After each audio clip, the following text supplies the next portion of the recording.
이제 사실은 이 요한계시록이 쉽지 않은 책입니다. 쉽지 않은 책이기 때문에 여러 가지 이야기를 할 수 있는 책이 바로 요한계시록이고, 아시다시피 요한계시록 21장에 새하늘과 새 땅이 등장하는데, 그거 갖다가 우리가 한문으로 말하면 새하늘 하면 신천이 되겠죠.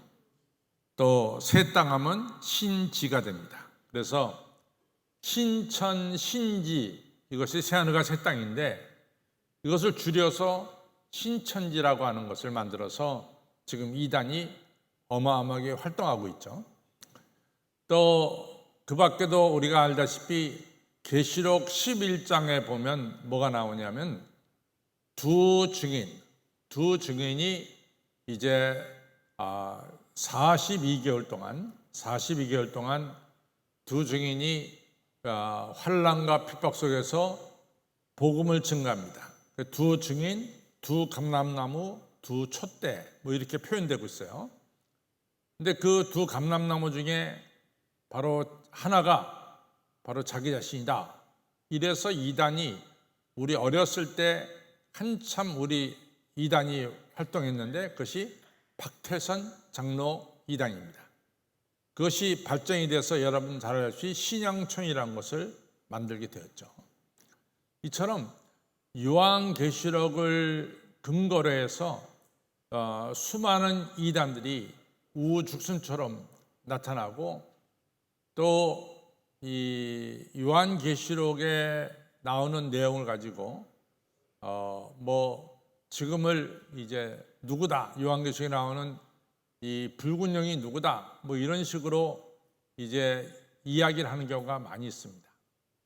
그래서 사실은 제가 이제 새벽 시간에 요한계시록을 한번 쭉 살펴봤는데, 이제 그래도 제가 은퇴하기 전에 정말 제가 사랑하고 또 여러분들 영적으로 여러분들 성장을 너무 기뻐하는 전데, 우리 한식교회 교우들에게 내가 마지막으로 이렇게 좀 강의할 수 있는 게 뭘까 이렇게 생각하다가 결정지은 게 요한계시록입니다. 그래서 여러분들 이 요한계시록을 이제 사실은 여러분들이 참 듣기가 어려워요. 왜냐하면은 제가 어느 교회에 가서 이제 말씀을 전하는데, 제가 이 빌라델피아 교회 요한계시록 3장에 나오는 빌라델피아 교회를 두고 열린교회란 제목으로 말씀을 전하는데, 그 담임 목사님이 그러세요. 강 목사님, 자기는 저때까지 목회하면서 사실은 요한계시록이 너무 어려워서 요한계시록을 본문으로 삼아서 설교한 적은 없습니다. 그런데 강 목사님이 요한계시록을 본문으로 삼아서 설교를 해서 자기가 너무 궁금하고 어떻게 이 요한계시록을 가지고 본문을 삼고 설교하실까 이렇게 생각을 하고 자기가 지금 오늘 설교를 듣는다 그래요. 그만큼 목사님들도 사실은 요한계시록을 이같이 들고 말씀을 전하기가 쉽지 않은 책이 요한계시록입니다. 그렇지만은 우리가 한번 요한계시록 한번 1장에서 22장 21절까지 한번 살펴가면서 이번 기회에 정말로 우리 한식교회 성도님들이 이 요한계시록에 대해서 좀 더 정확하게 분명하게 또 체계적으로 알게 되기를 간절히 바라면서 제가 이제 시작을 합니다. 그리고 기도를 드립니다. 자, 이제부터 이제 시작을 하겠어요. 우리가 첫째 이 요한계시록이라고 말합니다. 요한계시록. 그래서 이 책 제목이 계시록이에요. 계시록. 그러면 아시다시피 우리가 이제 한 가지 기본적으로 알고 넘어가야 되는 것은, 여러분과 저가 하나님을 안다. 우리가 어떻게 하나님을 압니까? 여러분과 저가 어떻게 하나님을 알죠? 우리가 어떻게 하나님을 아냐 말이지. 이 기본적인 거예요. 내가 하나님을 어떻게 아냐 말이지. 그렇죠. 그렇지만 더 분명한 것은 우리 스스로는 하나님을 알 수가 없어요. 우리 스스로는 하나님이 자기 자신을 보여주셔야만이 우리는 하나님을 알 수 있는 거예요. 하나님께서 자기 자신을 여러분과 저에게 보여주셔야만이 우리는 하나님에 대해서 알 수 있습니다. 그래서 하나님께서 자기 자신을 보여주신다, 이 말씀을 뭐라고 말하냐면 계시라고 말합니다. 계시. 하나님께서 자기 자신을 보여주신다. 그래서 이걸 계시라고 그러죠. 그래서 우리가 이 계시란 말은 하나님이 계시, 레벨레이션이죠. 레벨레이션은 하나님께서 자기 자신을 보여주신다. 그러다가 조금 어려운 말로 하면 계시하신다. 레벨레이션. 이렇게 말씀합니다. 계시로. 그러면은 하나님의 이 계시 중에는 뭐 상당히 많죠. 근데 그 계시 중에 마지막에 예수 그리스도의 재림, 또 마지막 심판, 또 새하늘과 새 땅, 그 다음에 새 예루살렘, 말세에 이루어진 일들, 요거를 좀 통틀어서 이 마지막 때 이루어질 일을 통틀어서 우리는 뭐라고 말하냐면 묵시라고 말합니다. 묵시록. 요거 갖다 묵시록이라고 말하죠. 묵시록. 사실은 묵시나 계시나 의미는 똑같아요. 그런데 계시하면은 좀 더 광범위한 뜻이 있죠. 광범위한. 그렇죠? 하나님의 이 성경 전체를 통해서 하나님이 자기 자신을 레벨레이션, 나타내는 이 전체를 의미하는 것이 계시입니다. 근데 그 중에서도 하나님의 계시 중에서도 새하늘과 새 땅, 마지막 심판, 예수님의 재림, 그 다음에 새 예루살렘 등 이 마지막에 나타나는 이런 현상을 가리켜서 우리는 다른 말로 말하냐면 묵시록, 그 아포칼립스라고 말합니다.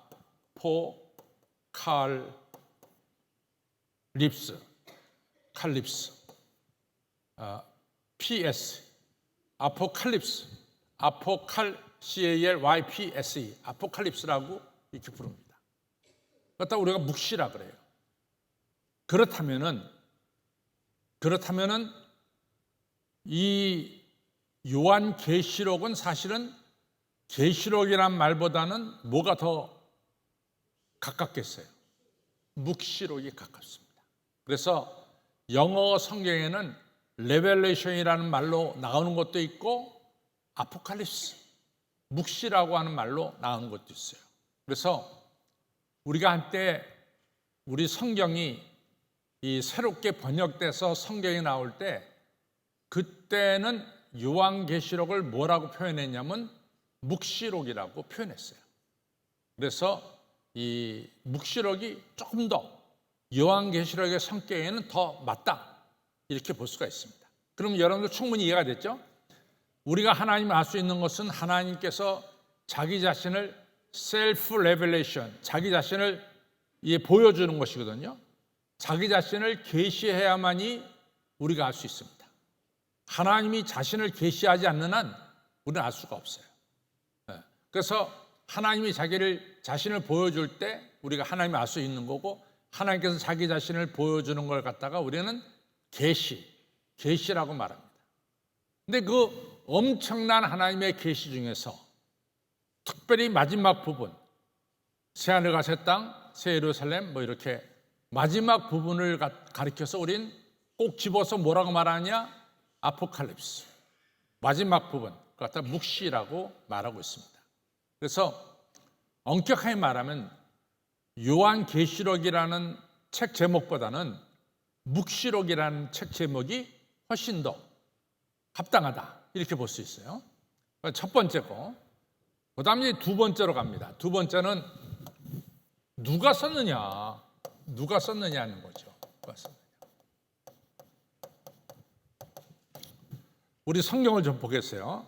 이제 보면은 요한계시록 우리가 읽은 것만 좀 보겠습니다. 요한계시록 1장에 보면은 1절에 예수 그리스도의 계시라, 그 다음에 이는 하나님이 그에게 주사 반드시 속히 될 일과 그 종들에게 보이시라고 그 천사를 그 종 요한에게 보내어 지시하신 것이라.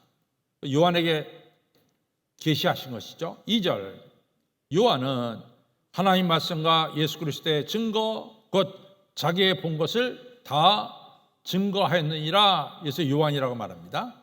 4절 시작. 요한은 아시아에 있는 7 교회에 편지하노니 이제도 계시고 전에도 계시고 장차 오실 이와 그 보좌 앞에 있는 7 영과, 이렇게 맞습니다. 9절 갑니다. 시작. 나 요한은 너희 형제여 예수의 환난과 나라와 처음에 동참하는 자라. 하나님의 말씀과 예수의 증거를 인하여 반모라는 섬에 있었더니, 여기서 9절에서 요한이 누구였느냐라는 것 갖다가 아주 구체적으로 표현되고 있어요. 그렇죠? 요한이 누구였느냐? 이 요한은 세베대 아들 요한과 야고보 중에서 바로 요한이다 이거죠. 그렇죠? 세베대의 두 아들이 있죠. 하나는 요한이고 하나는 야고보입니다. 이 야고보는 우리가 사도행전에 보면 야고보가 최초로 순교를 당합니다. 그러니까 세베대 아들 중에 누가 남았냐면 요한이 남았어요.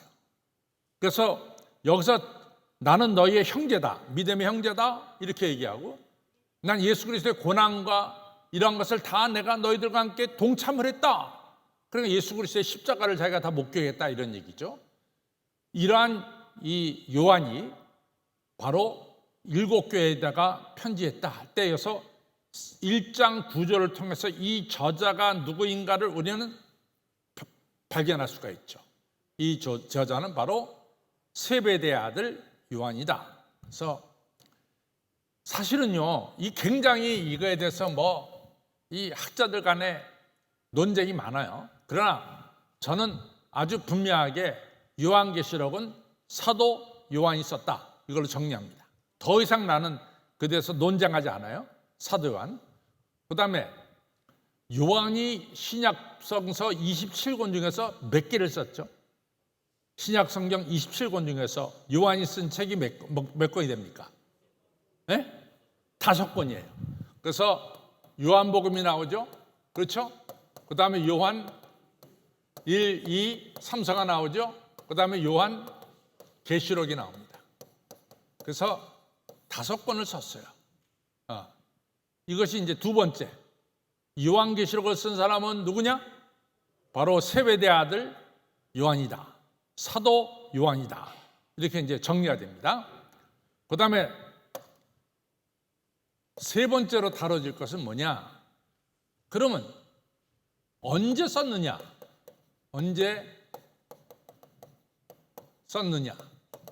어디서 썼느냐? 이게 중요해요.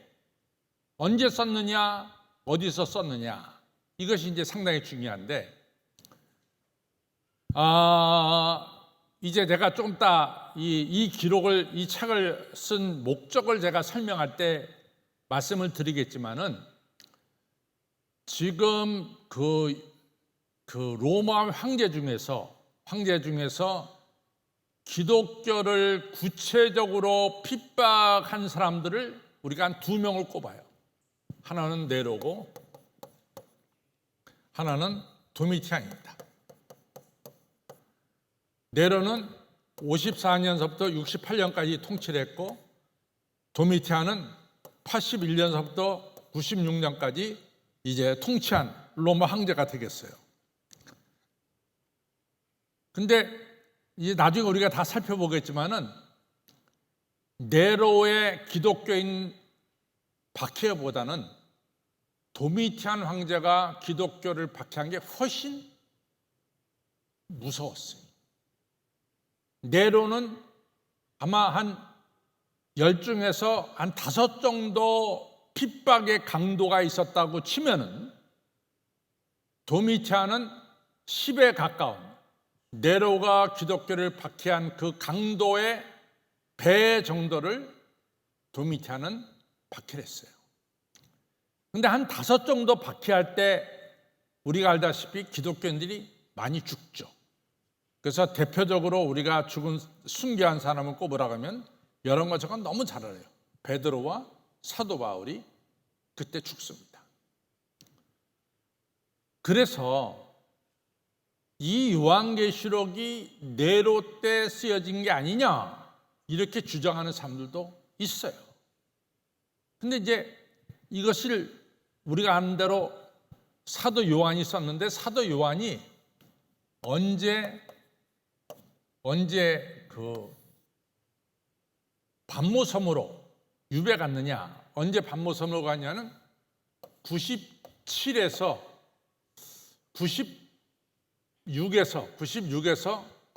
97년도 한 2년 동안 하고는 1년 반 동안 반모섬에 유배 갔다. 그 반모섬에 그 탄광에 끌려갔어요. 그래서 거기서 이제 이 탄광, 여러분들 이제 성지순례 가면은 반모섬에 꼭 가거든요. 근데 반모섬에 가보면은 거기에 이 탄광 같은 채구라는 데가 있어요.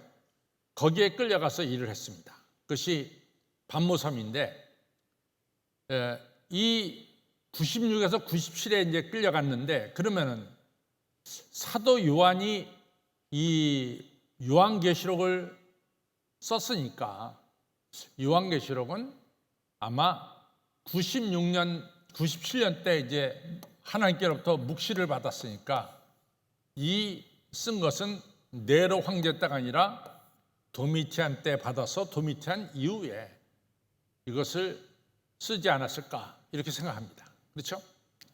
그럼 이제 두 번째로는 어디서 썼느냐? 근데 우리가 이제 그 반모섬에 가면은 이 사도 요한이 묵시를 받은 동굴이 있어요. 그 동굴에 가면은 사도 요한이 여기서 하나님께로부터 묵시를 받았습니다 라는 것이 분명히 나와요.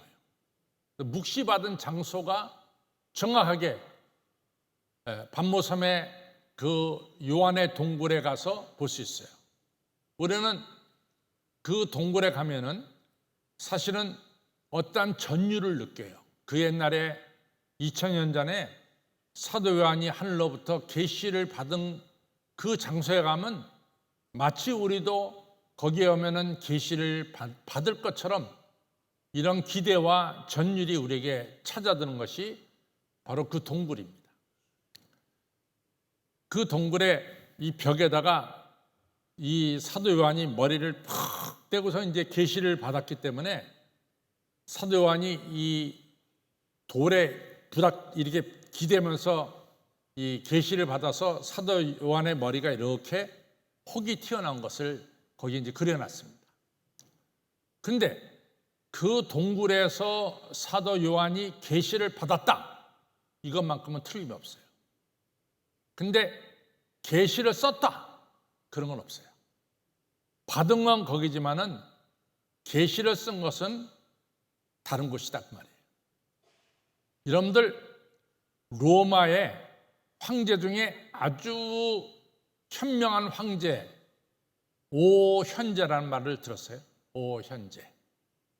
로마 황제 중에서 5명의 아주 지혜로운 황제, 그래서 오현제 이렇게 말합니다. 근데 오현제 중에 첫 번째가 누구냐면 네르바예요. 네르바가 오현제 중에 첫 번째 이 사람이 97년부터 이제 로마 황제가 됩니다. 근데 네르바가 황제가 되면서 이 도미티안 때 유배를 보냈던 많은 사람들을 다 해방시켜요. 네르바라고 하는 황제가. 그래서 사도 요한이 반모섬에서 97년에 풀려나서 어디로 가냐면 에베소로 갑니다. 에베소. 여러분과 제가 에베소에 가면은 사도 요한 기념교회가 있어요. 그 사도 요한 기념교회를 볼 수 있고, 또 에베소에 가면은 사도 요한의 무덤이 거기 있습니다. 사도 요한의 무덤이. 그래서 우리는 이 요한계시록이 어디서 쓰여졌느냐? 그것은 바로 에베소에서 쓰여졌다. 이렇게 이제 볼 수가 있죠. 에베소에서. 자, 그 다음에 이제 오늘 이제 다뤄질 것은 이제 책 제목을 우리가 이미 살펴왔어요. 두 번째는 이 책의 저자가 누구냐 살펴봤어요. 세 번째는 이 책을 기록한 때 언제 기록했느냐, 어디서 기록했느냐, 장소까지 우리가 살펴왔습니다. 네 번째 중요한 것은 이 책을 쓴 목적이 뭐냐, 요한계시록의 목적이 뭐냐라는 것을 우리가 알 필요가 있습니다. 첫째는 우리가 말하는 로마 황제를 시저 하는데, 시저는 사실 로마 황제가 아니에요. 시저는 이 삼두 정치라고 해서 세 명이 로마를 다스릴 때 그 중에 한 명이 시저였습니다. 그런데 우리가 잘 아는 대로 이 시저가 대단히 전쟁을 잘해서 시저 시대에 로마가 어마어마하게 큰 나라가 됐죠. 그렇죠? 그래서 수많은 나라를 점령하고 이 대단한 그런 장수요 이런 지도자가 시저입니다. 시저가 아시는 대로 누구한테 죽냐면 자기의 가장 친한 친구인 브루토스에서 죽습니다. 그래서 시저가 죽을 때 그랬잖아요. 너마저 나를 죽이느냐, 네가 나를 죽이느냐 해서 유명한 얘기가 나옵니다. 그 다음에 시저의 양아들이 누구냐면 옥타비아누스예요. 옥타비아누스. 근데 옥타비아누스가 이제 이 삼두 정치의 이제 하나의 집정관으로 올라서죠. 그러면서 옥타비아누스가 자기 아버지를 죽인 브루투스를 죽입니다. 그래서 안토니하고도 승리를 거둬요. 그래서 그 다음부터는 삼두 정치가 아니라 혼자 로마 전체를 다스려요. 그때부터 황제가 되는 거예요. 황제.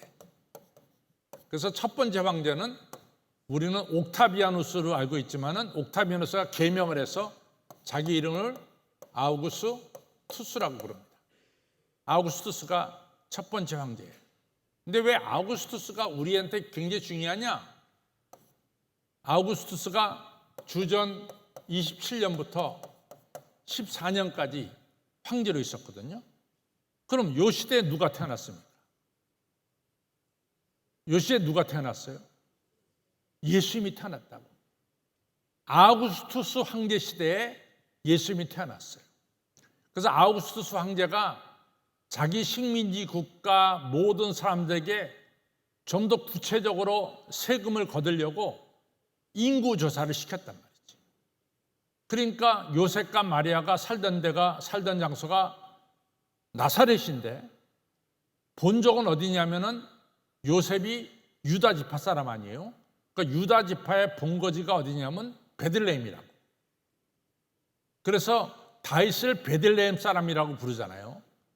그래가지고 요셉과 마리아가 나사렛에서 베들레헴에 호적하러 왔다가 태어난 아기가 누구요? 예수라고. 그러니까 아우구스투스와 예수님과는 굉장히 연관이 있어요. 아우구스투스 시대에 예수님이 태어났고, 그렇죠? 네. 그 다음에 두 번째 황제가 누구냐면 티베리우스입니다. 티베리우스는 14년부터 37년까지 다스렸어요. 그럼 티베리우스는 우리에게 익숙할까요? 익숙하지 않을까요? 우리한테 익숙할까요? 익숙하지 않을까요? 매우 익숙하죠. 오병이어로 5,000명을 먹인 그런 장소가 우리가 어디라고 말합니까? 디베라 바닷가라고 말합니다. 그것은 이스라엘 사람들이, 특별히 헤롯 왕이 로마 황제에게 잘 보이려고 그 항구 이름을 티베리우스 항구라고 이름을 붙였어요. 근데 이 디베라 항구가 오늘까지도 여러분과 저에게 매우 익숙한 것은, 여러분과 저가 성지순례 가면 갈릴리에 꼭 갑니다. 그러면 갈릴리에 꼭 가는데 대개 갈릴리에 가서 여러분과 저가 호텔에 머무는 장소가 어디냐? 디베라 바닷가예요. 근데 지금은 돈을 많이 내야 디베라 바닷가에서 머물지, 디베라 바닷가에 있는 호텔 값이 너무너무 비싸서 지금은 디베라 바닷가에서 잠재우지 않고 뭐 나사렛이라든가 가나라든가 좀 떨어진 곳에 가서 잠을 재워요. 근데 사실은 디베라 바닷가에서 잠을 자야 돼. 그래야 우리가 갈릴리 호수를 볼 수가 있어요. 그게 디베라입니다. 그래서 요한복음 6장에서 예수님이 오병이어로 5,000명을 먹인 것이 바로 디베라 바닷가입니다. 또 제가 말씀드렸지만 14년에서 37년까지 다스렸기 때문에 예수님이 언제 돌아가셨어요? 우리가 33년, 쉽게 말하면 33년을 얘기하잖아요. 그러니까 이 티베리우스 황제 때 예수님이 십자가에 달려 죽으신 거예요.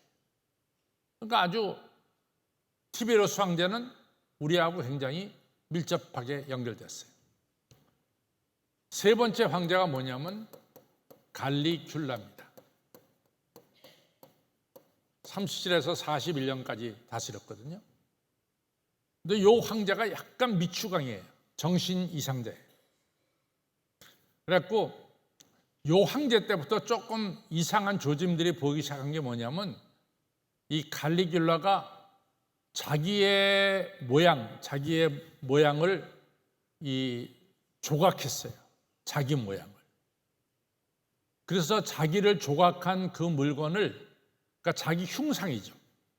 자기 흉상을 조각한 것을 예루살렘 성전 뜰에다가 그걸 갖다 넣으려고 그랬어요. 예루살렘 성전 뜰에다가. 여러분과 저가 여러 번 공부했기 때문에 우리가 예루살렘 성전 하면은 건물만 성전이 아니라 어디까지 성전이라 그랬어요? 뜰까지도 성전이다 그랬어요. 그러니까 뜰에다가 자기 흉상을 넣으려고 그랬다니까 성전에다가 자기 흉상을 넣으려고 했어요. 근데 칼리귤라가 조금 더 오래 살았다면 거기에 틀림없이 넣었을 거예요. 근데 이 사람이 일찍 죽어요. 37년에 죽습니다. 그 다음에 우리가 유명한 왕이 클라우디우스, 41세부터 54년까지 다스립니다. 이 41년서부터 54년까지 클라우디우스 왕자는 뭐가 유명하냐면은, 여러분들 이 사도행전에 나오는 이 믿음의 부부, 아주 믿음의 부부, 정말 신실한 믿음의 부부 하면 누구를 가리킵니까? 아굴라와 브리스길라 부부죠.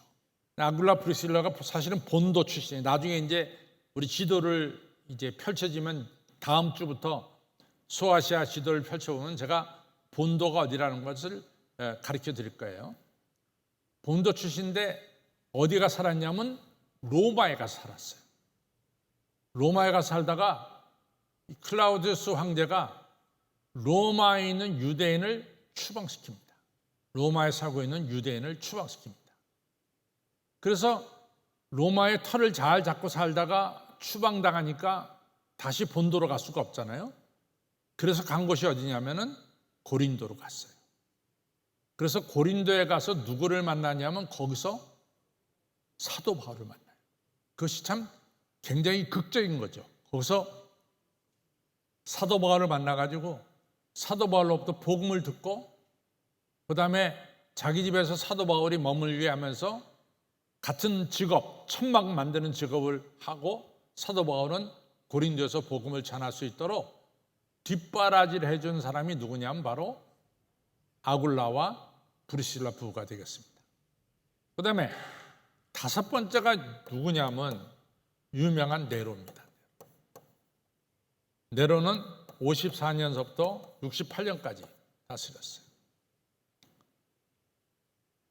그런데 지금 아우구스투스 이후부터는 로마가 매우 안정됐어요.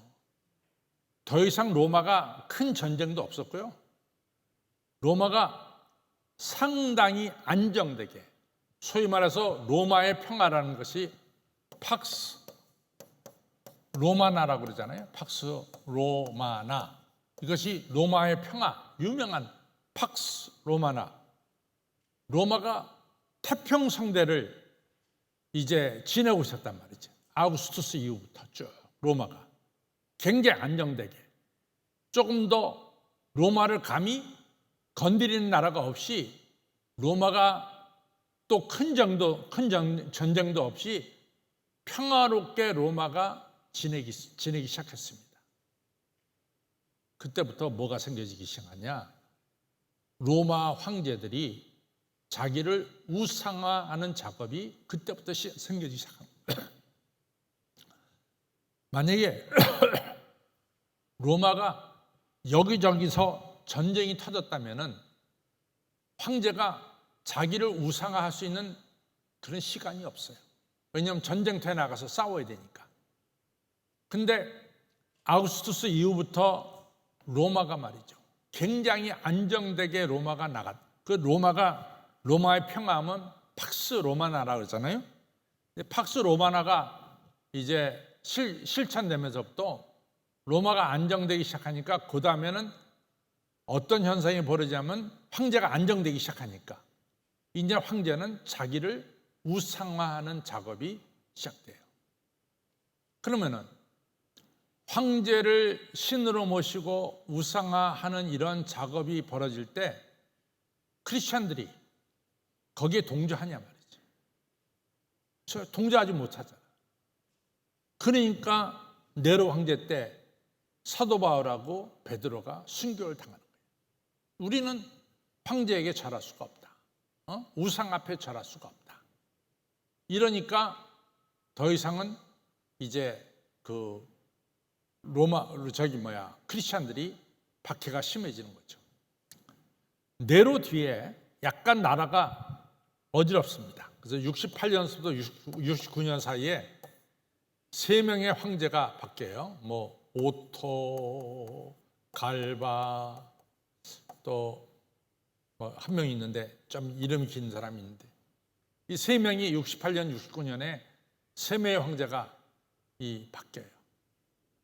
그 다음에 이걸 갖다가 6, 7, 8로 뽑을 수도 있고, 이 6, 7, 8을 빼고 그 다음에 황제를 갖다가 6번째로 둘 수도 있어요. 그러니까 이거는 여러분들이 그냥 참고로 아세요. 네로 다음에 오토, 갈바, 그 다음에 또 한 명이 있는데, 그 3명이 1년 반 동안 황제가 3번 바뀌어요. 3번. 근데 그 3명을 갖다가 로마 황제 순서에 넣는 사람도 있고, 1년 반 동안에 3명의 황제가 바뀌니까 그걸 갖다가 생략시키는 수도 있어요. 그럼 그거는 이렇게 봐도 저렇게 봐도 괜찮아요. 저는 왜 이걸 갖다 생략시키는 쪽으로 나가냐면, 나중에 요한계시록을 우리가 설명할 때 이걸 생략시키는 게 더 설명하기가 편해서 저는 생략시킵니다. 6번째, 그 다음에 베스페시안이라고 하는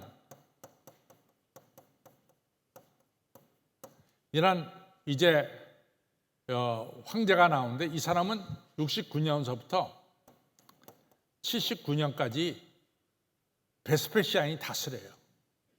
그런데 이 베스페시안을 또 우리가 잊지 못하는 것은, 왜 잊지 못하냐? 예루살렘 성전이 두 번째 지은 예루살렘 성전이 언제 무너집니까?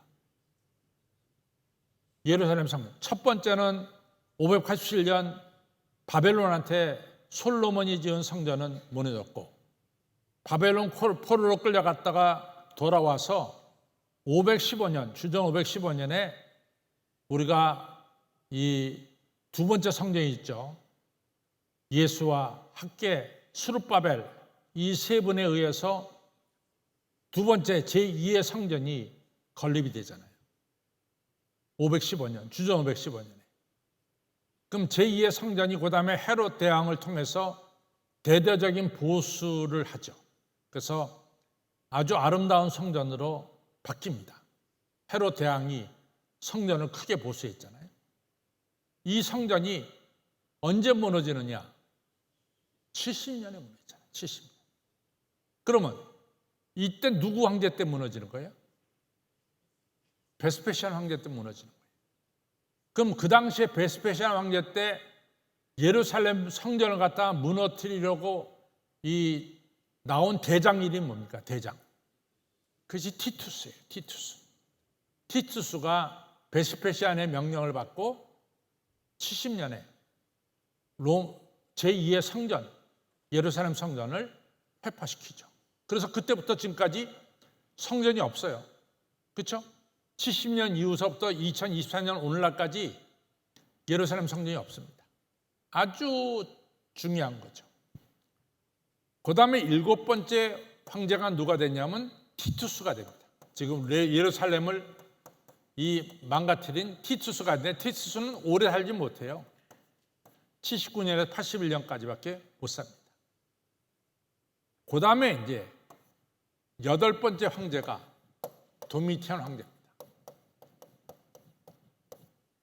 도미티안 황제 81서부터 96년도까지. 그 다음에 9번째가 네르바라고 하는 아까 황제죠. 90 이후에 나오는 거죠. 이렇게 이제 됐습니다.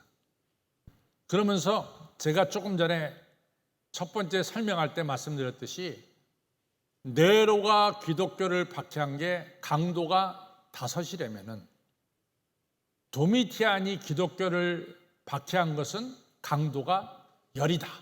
배나 더 셌다. 그런 가운데서 순교당하는 사람들이 생기기 시작했어요. 그래서 우리가 요한계시록을 읽다 보면 앞으로 더 많은 사람들이 순교를 당할 것이다. 이것이 계속해서 나와요. 이러한 박해 속에서도 우리들은 어떻게 해야 되느냐? 끝까지 신앙을 지켜야 된다. 또 수많은 이러한 이단과 마귀가 여러분들의 신앙을 갖다가 유혹할 것이다. 그런 가운데도 우리는 어떠한 신앙을 가져야 되느냐? 순수한 신앙을 가져야 된다. 그래서 두 가지. 환난과 박해 속에서도 신앙을 지켜야 된다. 그 다음에 수많은 이단의 유혹과 미혹이 왔다 할지라도 신앙의 순수성을 훼손시켜서는 안 된다. 이 순수성을 지켜야 된다. 이 두 가지가 요한계시록을 쓴 목적입니다. 목적. 첫째가 뭐라 했어요? 신앙을 지켜야 된다. 두 번째 뭐요? 신앙의 순수성을 지켜야 된다. 이 두 가지입니다. 이것이 요한계시록을 쓴 목적이다. 자, 이제 결론을 읽고 오늘은 여기까지만 하고 또 다음 주 수요일 날 이제는 요한계시록 1장을 들어가면서 우리가 살펴보겠어요. 여러분들 결론을 한번 읽겠습니다. 결론.